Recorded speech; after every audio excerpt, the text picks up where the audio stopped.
présente, Alexis Monnier avec 2 N et pas un seul. Cancer Biosanté. Nous avons maintenant un atelier sur les nouveaux acteurs de l'économie, de la e-santé, de la silver economy, l'exemple du groupe La Poste. En 5 minutes, pourquoi cet atelier? Et en 2 minutes, Cancer Biosanté. Cancer Biosanté est un cluster pôle de compétitivité qui travaille uniquement sur le cancer et le vieillissement à 360 degrés, c'est-à-dire le suivi du patient, y compris à son domicile, et donc y compris avec les solutions de e-santé. Nous sommes convaincus que dans ce domaine, on est arrivé au bout d'une phase qui est celle de l'expérimentation. On a maintenant plein de solutions qui sont disponibles sur le marché, qui n'ont plus besoin d'être expérimentées. Et il faut maintenant déployer. Et pour déployer, nous pensons que les petits, les moyens, les gros doivent s'unir dans des offres cohérentes pour que ceux qui ont une demande, les hôpitaux, les cliniques, les EHPAD, constatent que cette demande est là, est structurée, est organisée et fonctionne, je dirais, voilà, en sortant de la boîte, out of the box. Donc on est dans une démarche d'open innovation où on demande à des entreprises importantes, comme La Poste, de venir se présenter pour que d'autres entreprises, comme des grappes d'entreprises, viennent s'agglomérer sur des offres de ce type-là. Il y a d'autres groupes que La Poste qui ont cette capacité, comme disent les Américains, de faire des enablers, d'être des enablers, des facilitateurs. Mais en tous les cas, l'exemple de La Poste est intéressant. Pourquoi il est intéressant? Parce qu'on ne s'attend pas trop à La Poste, de voir La Poste dans ce genre de débat. Et c'est la question que lui a posée. On va demander donc à M. Dunant de répondre à cette question. Pourquoi La Poste est-elle là aujourd'hui et qu'est-ce qu'elle pense pouvoir apporter dans ce développement du marché de la e-santé? À vous, monsieur. Bonjour tout le monde. Donc effectivement, je vais vous présenter ce que fait La Poste dans le secteur. Mais on connaît tous La Poste, notamment le facteur, mais on va le voir, on a une activité très très large. Et on a fait du secteur de la e-santé, de la silver economy, un axe de développement, enfin des axes de développement stratégiques. Alors pourquoi? Tout simplement parce que ce sont des secteurs pour lesquels la notion de proximité humaine, la notion de confiance, les notions de packager des offres, les distribuer, cette capacité d'innovation sont des éléments essentiels. Et je rejoins ce que disait Alexis, c'est que le temps des expérimentations est terminé. Les modèles économiques sont permis parce qu'il y a des déploiements à large échelle. Alors, voilà un petit peu le fil conducteur. Hein. Je vais vous présenter alors vraiment en 2 slides. Je vais vous résumer La Poste au sens large. Et puis, je vais insister sur nos initiatives dans le secteur. Et puis, je laisserai la parole à 2 de nos partenaires. La société e-TexCare, représentée par Antonin, et puis la Valériane, que certains d'entre vous connaissent peut-être, société basée pas très loin d'ici, qui présentera son activité. Le groupe La Poste, tout le monde connaît le facteur, mais c'est l'une des 5 activités, l'une des 5 branches du groupe La Poste. Donc autour du facteur, c'est le nouveau service du facteur, je reviendrai dessus, c'est la livraison du colis, des courriers. Il y a une activité à l'international, donc La Poste, c'est 260 000 collaborateurs, 22 milliards d'euros de chiffre d'affaires. Et aujourd'hui, on a 15% de nos collaborateurs qui sont à l'international. Donc, je ne sais pas si vous avez ça en tête, mais effectivement, et sur les sujets e-santé, on ne peut pas se couper de l'international, de voir ce qui se fait à l'étranger. Il y a un certain nombre de pays qui sont vraiment en avance à la pointe de ces sujets-là. On a bien sûr des missions de service public, la distribution du courrier, mais aussi l'accessibilité du territoire, l'accessibilité bancaire et la distribution de la presse. Il y a un élément qui est très important, et on reviendra dessus, c'est que le facteur, mais plus globalement les postiers, sont des gens de confiance. Le facteur est le 2e personnage préféré des Français. Le premier étant le boulanger. D'accord. Et si je résume l'activité du groupe La Poste au sens large, on peut la résumer de cette manière-là. On a 3 réseaux, en fait. On a un réseau physique, c'est les 10 000 bureaux de poste, mais 17 000 points de contact qui reçoivent tous les jours 2,5 millions de personnes sur l'ensemble du territoire, métropole, dom-tom, etc. On a le 2e réseau que vous connaissez aussi, c'est le réseau mobile avec la petite fourgonnette jaune, le facteur qui passe 6 jours sur 7 au domicile. Et on a un 3e réseau, c'est le réseau numérique. Et le facteur, aujourd'hui, est devenu connecté. Ils sont tous équipés d'un smartphone, c'est un plan qui a duré 3 ans. on a équipé tous nos facteurs d'un smartphone avec des applications dessus pour délivrer de nouveaux services au quotidien. Alors après, on a d'autres services. La Poste a été le premier opérateur à fournir des adresses mail gratuites à l'ensemble des Français avec la Poste.net. On a des services autour de l'identité numérique, on a des services autour des objets connectés, des services autour de coffres-forts numériques. Et l'objectif aujourd'hui du groupe La Poste, c'est d'être la première entreprise de proximité humaine en France. Ça, c'est le premier point. Le deuxième point, c'est de faciliter la vie quotidienne des individus et de faciliter la vie quotidienne des professionnels. Donc là, je vous ai résumé le groupe La Poste en 2 slides. Dans le secteur de la santé, de la Silver Eco, l'ambition, c'est la suivante, c'est accompagner les professionnels de santé. Alors, on parle du facteur, mais le facteur ne va pas remplacer l'infirmière, il ne va pas remplacer le médecin, etc. Mais on va le voir, on peut accompagner ces acteurs-là sur un certain nombre de sujets. Et surtout simplifier et sécuriser la vie quotidienne des individus, et je reviendrai dessus. Alors nos initiatives, je vais les présenter sous 3 axes. Les nouveaux services facteurs, le numérique en santé, et des services plus Silver Economy. Alors, e-santé, Silver Economy, c'est proche. Simplement, c'est quand même des écosystèmes un peu différents, parce que les payeurs ne sont pas toujours les mêmes. D'accord ? Mais au final, c'est un individu. Un peu plus senior, bien sûr, mais c'est un individu. Donc vous avez ici les nouveaux services facteurs qui sont aujourd'hui délivrés au quotidien. C'est le portage de proximité, le facteur fait de l'installation, de la maintenance, la collecte pour recyclage, fait du diagnostic, du constat pour le compte d'assureurs. Quand vous avez un dégât des eaux, un accident automobile, le facteur peut venir faire le constat avec l'expert de l'assurance à distance, veille prévention. Et autour de ces services-là, on a décliné dans le secteur de la santé ou de la Silver Economy. Donc ça se matérialise, donc ça c'est des services opérationnels sur étagère. Le portage de médicaments à domicile, donc c'est un service B2B, c'est le pharmacien qui souscrit cette offre-là et qui permet, via le facteur, de porter les médicaments jusqu'au domicile de la personne âgée, de la mère de famille qui ne peut pas se déplacer, etc. Livraison de petits matériels médical. Tout ce qui est installation, maintenance, objets connectés au domicile, pour du maintien à domicile, de l'hospitalisation à domicile. Alors on en parlait à midi avec notamment une expérience dans le Loiret, CG45, où le facteur a été installé 10 000 boîtiers au domicile de seniors pour faire de la téléassistance. On a aussi le facteur, et on a un exemple qui est plus récent et plus proche d'ici, qui va intervenir en relais de campagne de communication. Donc le facteur va aller sonner chez la personne, remettre un questionnaire, dire que c'est important, qu'il va repasser dans 2 jours pour récupérer les réponses. Voilà. Il peut faire de la collecte de données qualifiées, faire de la remise commentée. Et sur l'univers de la veille prévention, effectivement, le facteur qui va accompagner des CARSAT, des CCAS, des collectivités, pour identifier des personnes fragilisées et donc les accompagner. Donc 2 exemples, mais après je vous laisserai regarder sur Internet. CARSAT Centre-Ouest, où là, c'est quelque chose qui a été lancé en février 2016 avec l'une des CARSAT. Alors, on travaille avec plus de la moitié des CARSAT en France. Il y a une quinzaine de CARSAT. On travaille avec 8 d'entre elles. Et donc, dans le Limousin, on a 10 000 seniors qui sont accompagnés avec le facteur qui va identifier, comme je le disais, des personnes fragilisées, qui va passer régulièrement, faire un peu de lien social, toujours pour le compte d'une collectivité, ou d'une CARSAT en l'occurrence. Un exemple encore assez récent et pas très loin avec l'ARS, l'Agence régionale de santé du Limousin, notamment pour les campagnes de dépistage du cancer colorectal. Alors initialement sur le département de la Creuse, où les taux de dépistage sont plus bas que la moyenne nationale. En national, on est de l'ordre de 30%, là ils sont plutôt à 22%. Et donc c'est le facteur qui va aller sur les 60 000 personnes qui ont été identifiées, faire de la remise, remettre en main propre le premier courrier de relance. Et le fait qu'une personne se déplace, remette en main propre, insiste un petit peu sur le message associé, et ben, automatiquement, les gens font plus attention, ils lisent le courrier, voilà, et ils s'engagent dans les démarches qui est souhaitée. Donc c'est une expérimentation, enfin c'est pas une expérimentation, c'est sur 2 ans, 60 000 personnes. On commence à avoir les premiers retours, c'est plutôt positif. Généralement, il y aura un bilan à mi-étape, donc à la rentrée, voilà, pour déployer plus largement.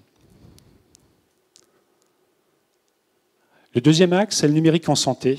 Donc là, on sort de l'univers du facteur. C'est bien les sujets de numérique. Et c'est plutôt aujourd'hui porté par Docapost, qui est une filiale du groupe, qui fait partie de la branche numérique. Et on est venu sur ce secteur de la santé de manière un petit peu par hasard, en 2009, parce qu'on était retenu avec un autre industriel pour l'hébergement du fameux dossier médical personnel.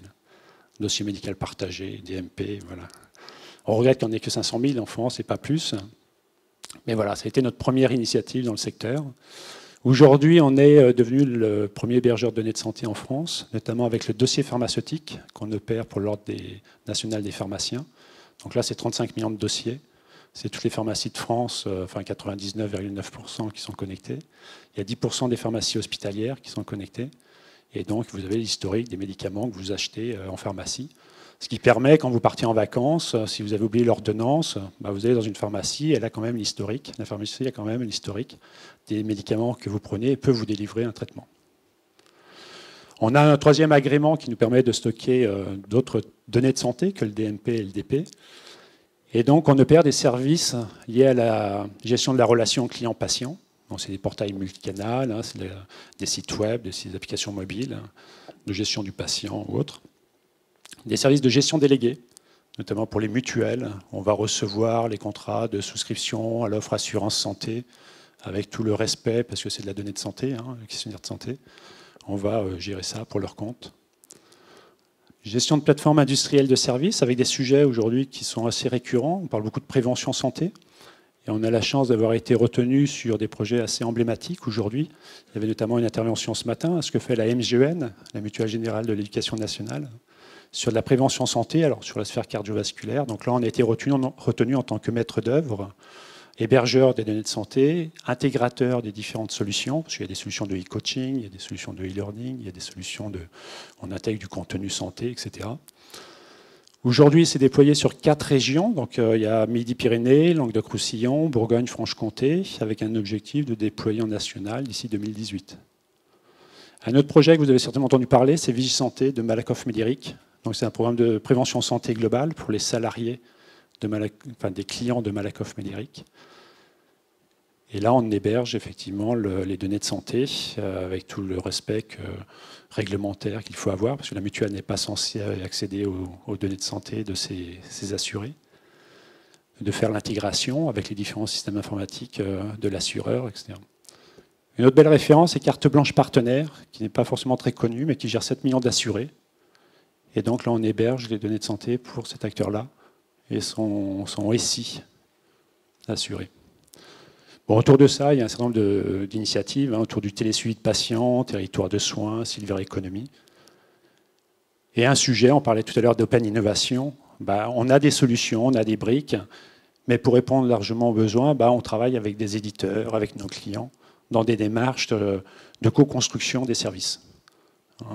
La e-santé, demain, c'est à nous de l'inventer. Enfin, nous, c'est tous ensemble, avec les patients, avec les fournisseurs de solutions, avec les payeurs. Voilà. Et ce qui marche aujourd'hui ne marchera pas forcément demain, et demain, c'est à nous de l'inventer.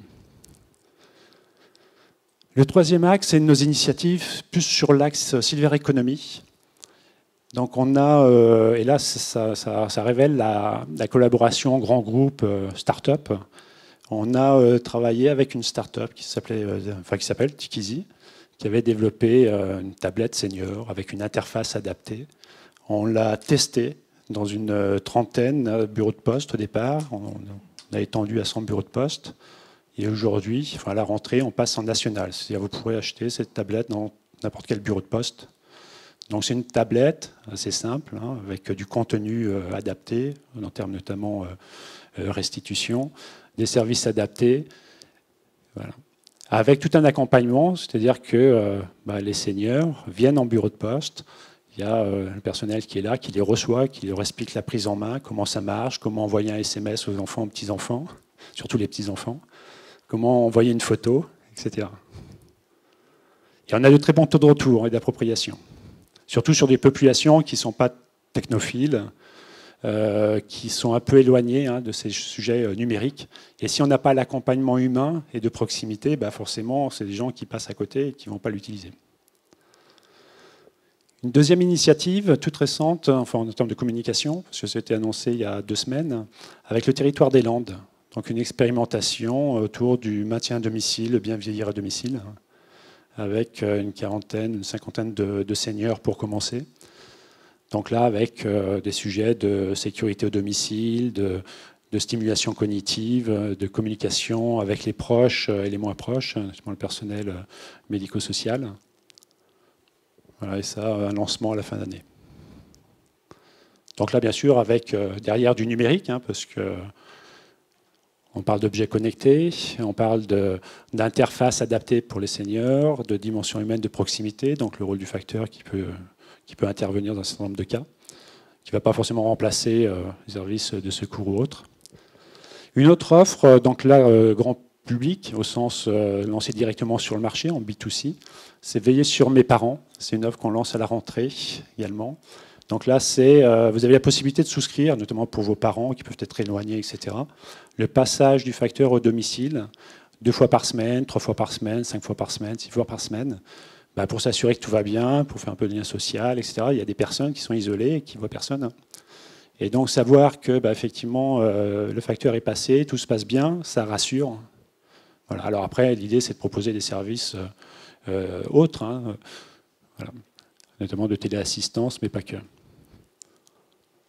Un autre service, notamment dans la déclinaison de la livraison du médicament, dont je vous avais parlé, qui était un service B2B.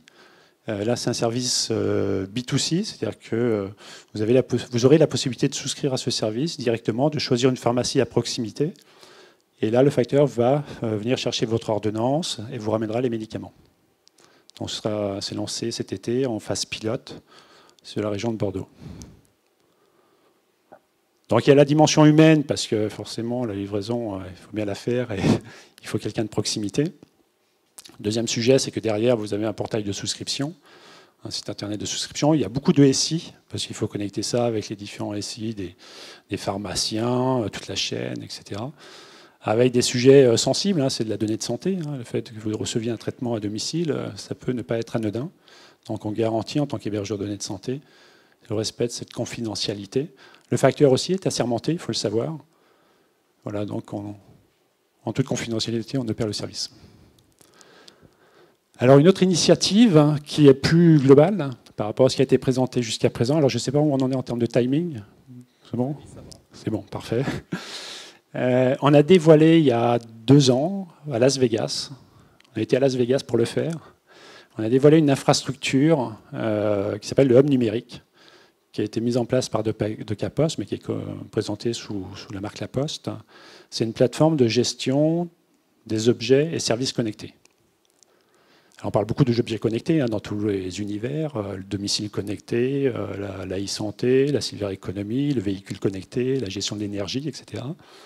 La Poste a mis en place une plateforme qui se veut une infrastructure neutre, accessible à n'importe quel fournisseur de services, accessible à n'importe quel fabricant d'objets connectés, qui n'est pas un GAFA, ce n'est pas Google, ce n'est pas Amazon. Voilà, donc on respecte le cadre réglementaire français, notamment sur l'hébergement des données de santé. Les données sont hébergées en France. Il n'y a pas la NSA derrière pour regarder ce qui se passe. Voilà. Et donc, alors je ne sais pas si on voit bien, mais c'est en bleu foncé. Donc, ça marche avec une large gamme d'objets. Là, j'ai mis quelques objets de santé, donc IL, SweetThings, les spiromètres MIR, Legrand sur l'univers Habitat connecté, Philips, les lampes, MyFox, Arcos. Donc, c'est une plateforme qui collecte les données issues de ces objets-là, qui les met à disposition de fournisseurs de services, avec un élément qui est très structurant, c'est bien l'utilisateur qui définit avec qui il partage ces données. Donc, ce n'est pas la sauce Facebook, où vous accédez au service et vous ne savez pas que deviennent vos données. Là, c'est vous qui définissez avec qui vous partagez vos données. Et à tout moment, vous pouvez dire j'arrête de souscrire le service, j'arrête d'utiliser le service, j'arrête de partager mes données.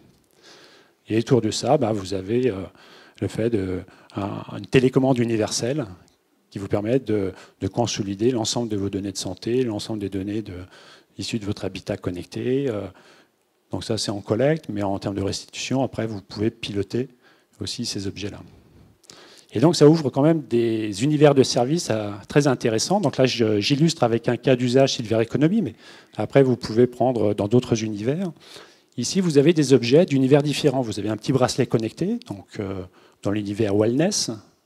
Vous allez avoir ici un détecteur de mouvement, donc on est plutôt dans la protection du domicile. Vous allez avoir ici un frigo connecté ou une cafetière connectée. Et le fait de savoir que la cafetière n'est pas utilisée samedi matin entre 8h et 9h, il n'y a aucune valeur, aucun intérêt. Par contre, quand vous commencez à croiser ces données issues d'objets différents, mamie, elle n'a pas branché sa cafetière le samedi matin entre 8h et 9h, elle n'a pas été au salon, parce qu'on n'a pas détecté d'activité avec la petit capteur qui est là, elle n'a pas mis son bracelet d'activité, ou en tout cas, il y a peut-être un problème. Et donc là, vous déclenchez des scénarios, on va appeler la personne, on peut demander au voisin de passer, on peut demander au facteur de passer dans le cadre de sa tournée. Et la création de valeur, c'est bien, on prend des données issues d'univers différents, on arrive à les fédérer, ce n'est pas qu'un seul univers, ce n'est pas tel fabricant qui utilise des données, et donc vous avez l'application X qui utilise tels objets. Là, c'est agnostique, vous avez tous les capteurs, etc. C'est l'utilisateur qui partage ces données. Et vous avez la possibilité de créer des services à valeur ajoutée. Et donc, c'est une plateforme qu'on met à disposition de fournisseurs de services, de fabricants d'objets connectés, parce que ça leur évite de redévelopper des choses qui sont assez basiques, mais qui ne créent pas de valeur en tant que telles. Aujourd'hui, vous voulez lancer un service à partir d'un objet connecté, il faut recréer tout ça. Mais la vraie valeur ajoutée que vous apportez, c'est bien dans le service que vous délivrez, dans les cas d'usage que vous proposez. Et donc ça, c'est fait par la Poste. Donc là, je vais laisser la parole à Antonin, patron de la société Itexcare. Merci Jean-Marie. Bonjour à tous, donc je suis Antonin, le fondateur de Itexcare. Donc, nous sommes fabricants d'objets connectés santé. Voilà, il faut savoir que notre relation avec la Poste a commencé il y a un peu plus d'un an à présent, à l'occasion d'un concours pour start-up qu'ils avaient organisé, pour lequel nous avons été lauréats. Et donc, dans le cadre de ce concours, nous avons pu aller au CES Las Vegas dévoiler notre produit.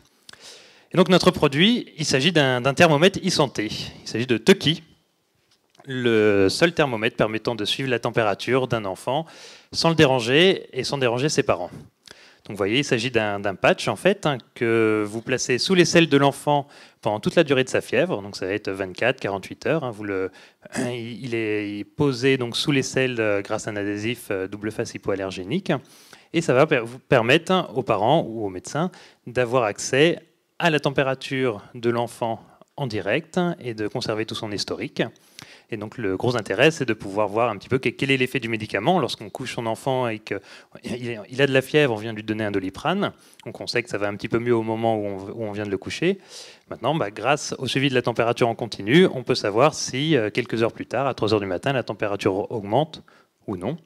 Et donc s'il y a un pic de fièvre au milieu de la nuit, ce dispositif permet d'être alerté et donc de pouvoir réagir en conséquence. Donc on est sur un dispositif médical qui surveille la température comme première fonctionnalité, surveille également la position de l'enfant, savoir s'il est sur le dos ou s'il s'est retourné pendant la nuit sur le ventre. Donc ce dispositif permet d'accéder à ces informations à distance. Donc nous, effectivement, ce qu'on propose, c'est un service permettant d'apporter de la sérénité aux parents et avec un confort pour les enfants. Donc il s'agit d'un dispositif médical de classe 2A, donc soumis à une réglementation assez sévère sur ce type de dispositif, que l'on a voulu facile à utiliser, confortable pour l'enfant, grâce à des adhésifs de double face confortables, pour tous les enfants de 0 à 5 ans et rechargeables. Donc on profite effectivement de cette occasion et donc je remercie Jean-Marie pour cela, pour effectivement vous annoncer qu'après 2 ans et demi de R&D, donc le produit sera prochainement disponible à la rentrée en septembre, donc dans les pharmacies, donc à un prix relativement accessible de 79 €.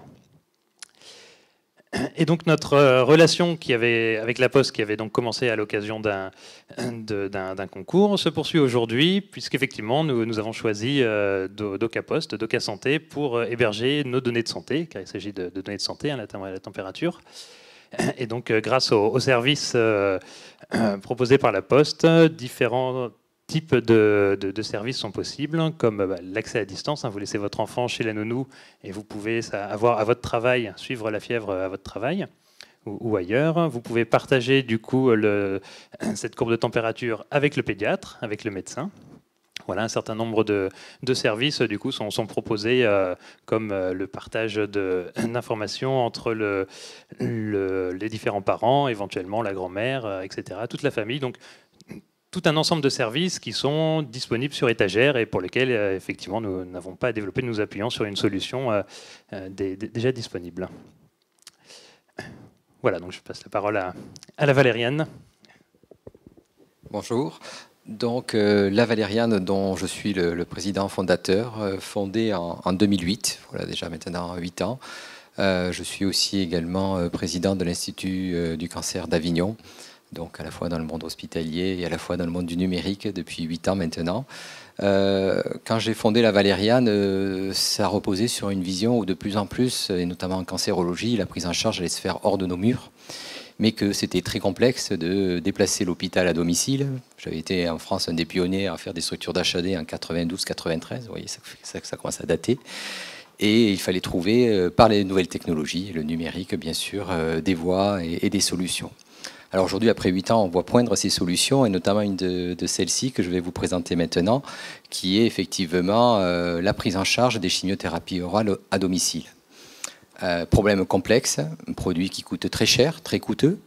Par exemple, un flacon de Zetigad pour un traitement de 30 jours à un patient, c'est 8 000 € qu'on laisse partir comme ça, à domicile, dans la nature, à des gens qui ne sont pas forcément bien éduqués ou bien sensibilisés à la manipulation de ces produits. C'est un cytostatique aussi très toxique, et où effectivement il ne faut pas que le médicament parte dans les toilettes, dans l'environnement, c'est polluant, c'est dangereux, ça peut amener des empoisonnements. Donc on a toute une problématique sécuritaire, d'observance, de traçabilité, et puis également, le problème aussi de ces molécules, c'est qu'elles sont parfois très toxiques et qu'elles peuvent avoir des effets de complications qui amènent de plus en plus nos oncologues à un peu faire marche arrière dans ces approches de délégation du traitement à domicile, parce qu'on le vit par des réhospitalisations d'urgence, des complications, ou des patients qui nous appellent en nous disant ben voilà docteur, je ne sais pas, je vomis, ça ne va pas, qu'est-ce que je fais, j'arrête, je continue, voilà. Donc il y a un véritable enjeu, et aujourd'hui les chimios orales à domicile, vous voyez, j'ai mis quelques chiffres, c'est, alors selon les pathologies, selon la molécule, c'est à peu près un patient sur 4 qui techniquement en France peut avoir accédé à la chimiothérapie orale à domicile, et je vais mettre là-dedans les traitements aussi d'hormonothérapie qui ont exactement la même problématique. Techniquement, si on prend les sociétés savantes d'oncologie, on sait qu'on pourrait très bien aujourd'hui faire la moitié des chimiothérapies qui se passent en France à domicile par ce type d'approche. Mais ce qui freine justement, c'est ce problème de sécurisation du circuit, d'observance, les problématiques que je citais tout à l'heure. Alors l'enjeu, bien sûr, c'est de trouver des solutions. Et là, je pense que dans ce domaine-là, le numérique peut vraiment nous aider. Alors pour arriver à trouver une solution, qu'est-ce qu'il faut faire? Il faut trouver déjà un device physique qui va contenir ces molécules de chimiothérapie, soit sous forme galénique, soit sous forme de blister, dans la quantité qu'il faut pour un traitement. Alors la plupart du temps, ces traitements, c'est de l'hebdomadaire, voire du mensuel. Donc il faut quand même un contenant assez complet. Il faut bien sûr connaître l'état du stock en temps réel, parce que chaque gélule, on va dire, coûte très cher. Et si elle est bien stockée, bien préservée, elle peut être éventuellement récupérée si le traitement ne va pas jusqu'au bout, ou s'il doit être effectivement réajusté. Il faut bien sûr aussi que la molécule soit délivrée au bon moment, quand il faut, à la bonne heure, et si on peut bien sûr tracer que la prescription a bien été observée rigoureusement, comme il se doit, parce que notamment dans ce type de traitement, une non-observance peut avoir des conséquences très dangereuses. Alors aussi, également, une des problématiques que l'on a, c'est que dans ces molécules, on a aussi parfois des dosages qui doivent être ajustés au jour le jour. On vient de sortir une molécule que je ne citerai pas pour ne pas faire de pub à un laboratoire, mais qui est pour le cancer du sein, qui va avoir une large application. Et en fonction de la biologie du matin, on va devoir donner 2 gélules, 3 gélules, 4 gélules pour optimiser le traitement. On est vraiment dans la médecine personnalisée. Sauf que tous les jours, on ne peut pas imaginer la patiente qui va appeler le médecin ou l'infirmière. Alors ce matin, vous avez reçu ma biologie, qu'est-ce que je fais? J'en prends 2, j'en prends 3. Donc il va falloir qu'on mette des systèmes experts, des systèmes un peu comme on trouve dans les avions de pilotage automatique, qui va faire qu'une application qui va récupérer le data de biologie du matin de 8h30 et qui sort de l'automate après la validation du biologiste, va automatiquement donner au device électronique du pilulier l'information de dire ben là, tout à l'heure à 10h, tu n'en délivres que 2 et tu n'en délivreras pas 3. Voilà en quelques mots, en résumé, je pourrais dire d'autres choses d'application. Mais voilà le projet de recherche que nous lançons en partenariat avec DocaPost. Des structures de cancérologie, bien sûr. Le numérique santé, ça ne se fait pas sans les cliniciens et sans la capacité hospitalière. Sont fédérés autour de ce projet le Cancéropole toulousain, l'Institut du cancer de Montpellier, l'Institut Paoli-Calmette à Marseille, l'Institut Sainte-Catherine, le CHU de Grenoble, probablement le CHU de Saint-Étienne, les équipes lyonnaises aussi devraient nous rejoindre, et le Centre de lutte contre le cancer d'Angers et de Nantes. À elle seule, on devrait représenter 30 à 35% de la cancérologie française, qui va se fédérer autour de ce programme de recherche, avec l'objectif de faire en 2019 le premier pilulier de chimiothérapie orale générique au niveau mondial. Et donc les études de faisabilité aujourd'hui sont finies, et en septembre on commence le programme de développement pour un prototype qui devrait sortir dans les établissements dès fin 2017, début 2018. Voilà. Alors bien sûr, pourquoi des partenariats aussi? Parce qu'une start-up comme la Valériane, nous sommes 13 salariés, même si aujourd'hui on a une expérience dans le développement de solutions numériques, puisqu'on a 2 brevets mondiaux, une dans une solution de preventive care et une dans une solution de case management. On ne peut pas aborder un projet de recherche comme ça tout seul. Et pour ça, il faut un partenaire qui a un background, et notamment ce que nous a présenté DocaPost, en termes d'hébergement de données de santé, de sécurisation, de fiabilisation, puisqu'on est quand même dans le domaine du dispositif médical. Également, effectivement, on a fédéré le numéro 1 de la plasturgie française, qui est STI Plastique, très connu en France avec la marque Pillbox. Ils ont plus de 80 brevets dans les piluliers connectés, donc ils savent faire. Et c'est des Français, c'est très bien. Et c'est ce consortium, vous voyez, structure hospitalière et structure technologique qui permettent qu'un tel projet français, pour le cas, puisse avoir cette ambition. Je voudrais, en commentaire de tout ça, faire quelques remarques. La Poste, comme en logistique, a la capacité de faire le dernier kilomètre. Et en fait, si on doit déployer un projet de e-santé, à un moment donné, il faut pouvoir faire ce dernier kilomètre, livrer chaque foyer, contrôler, mettre en place, discuter. Et pour tout concepteur d'un objet connecté ou d'une solution qui, à un moment donné, va être chez un patient, cette question se pose. Et je ne crois pas que dans le panorama français, il y ait d'autres entreprises capables de faire ça. Il y a des petites entreprises qui sont capables de le faire individuellement dans une région, mais de le faire comme ça à un niveau national, je ne crois pas. La deuxième chose, c'est que comme d'autres, on a un enabler, quelqu'un capable d'héberger des données, de se connecter ensuite avec des établissements de santé et d'envoyer cette donnée de façon structurée. Et là encore, pour les concepteurs d'objets connectés, de solutions, c'est un enabler. Il peut y en avoir un deuxième, un troisième, mais l'idée, en fait, c'est qu'on peuple, les entreprises peuplent ces enablers pour que les solutions soient de plus en plus importantes et qu'après, on soit comme quand on cherche une appli, on la cherche sur Google, on la cherche sur Apple, éventuellement sur Windows si malheureusement on a un téléphone Windows. Mais le premier réflexe, c'est d'aller là-dessus. Et après, on a un moteur de recherche, on trouve différentes solutions. Et en général, les solutions sont sur les 3 plateformes. Donc l'idée, elle est là. C'est qu'à un moment donné, il faut que ces enablers, en France, et puis ensuite dans le monde, émergent. Et donc il faut arrêter les expérimentations B2B, c'est-à-dire un hôpital avec une petite start-up.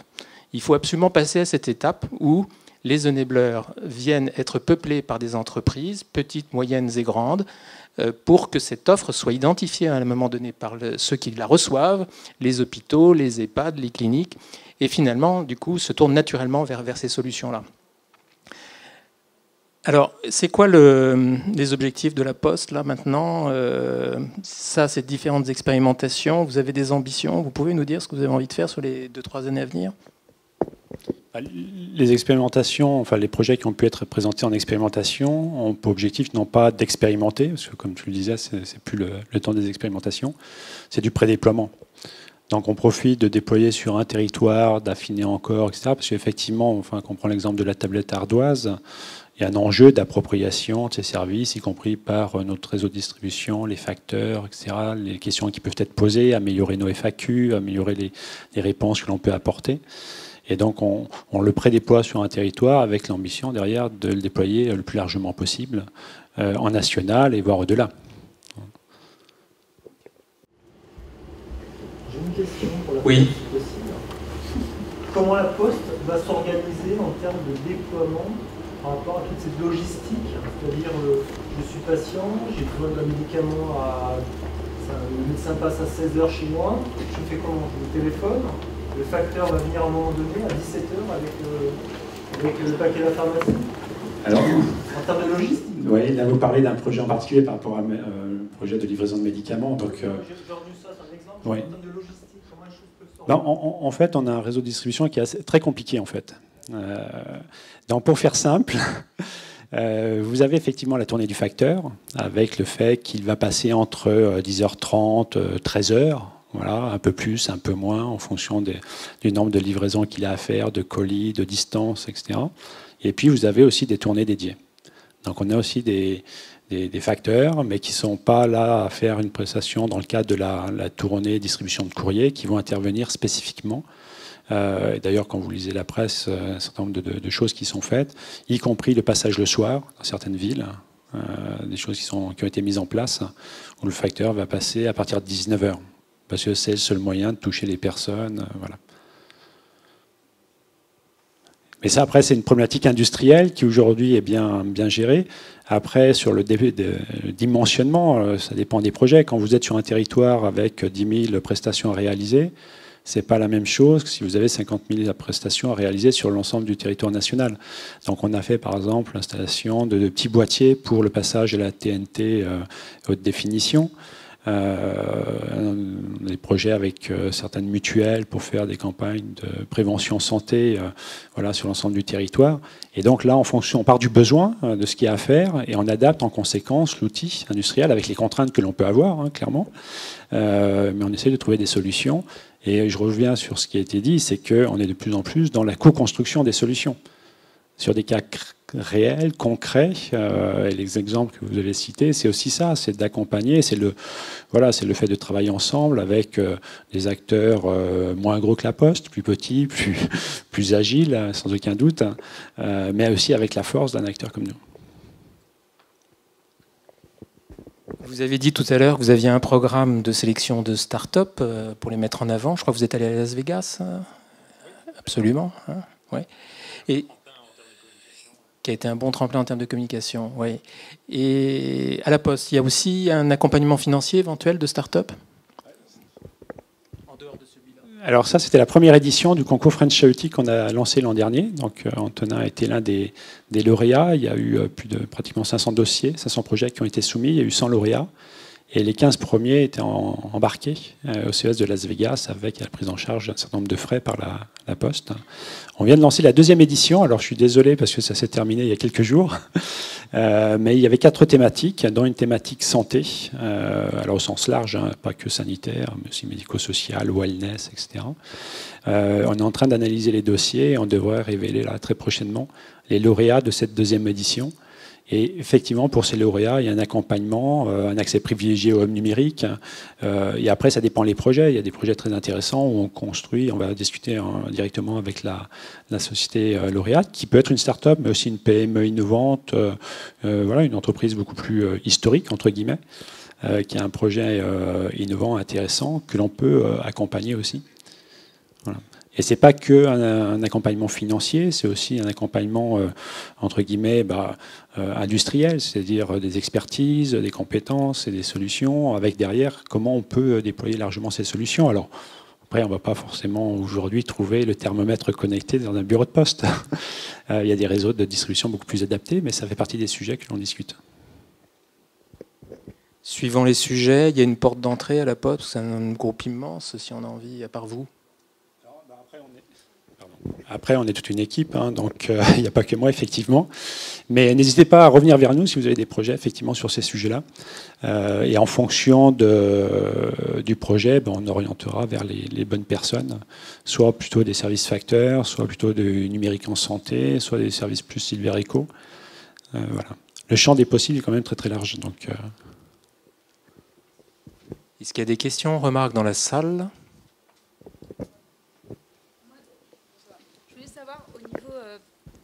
Parce que vous allez développer pas mal d'objets connectés aussi un peu par rapport à la tablette, etc., que vous allez déployer avec les facteurs, c'est ça? Et je voulais savoir comment est-ce que ça se passait au niveau de la formation des facteurs, parce que c'est pas leur métier de base, et ils vont être obligés du coup de faire passer des informations que eux-mêmes peut-être ne maîtrisent pas.